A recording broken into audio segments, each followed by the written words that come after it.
कोमल जी को देखिए आप, कोमल डबल के लास्ट डाउट। सर आपने बताया कि ऑड प्लस ऑड इवन होता है, बट 3 प्लस 3 तो 9 होता है सर, जो कि ऑड नंबर है। यार ये तो यार एक्सेप्शन है यार। कोमल यार क्या करें यार, कोमल सही कह रही है यार। कोमल कह रही कि मैंने बताया कि ऑड प्लस ऑड तो इवन होता है, पर यार 3 प्लस 3 और 3 दोनों ऑड है, ये तो 9 आ रहा है भैया। ऑड नंबर आ गया, ऑड प्लस ऑड तो ऑड आ गया, क्या करें यार। कोमल ये मैं डाउट यार आपका मैं नेक्स्ट क्लास में क्लियर करूं क्या?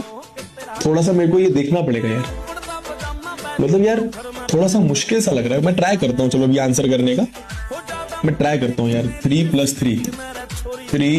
3 into 3। कोमल यार 9 आ रहा है क्या? 9 आ रहा है, नहीं आ रहा है यार।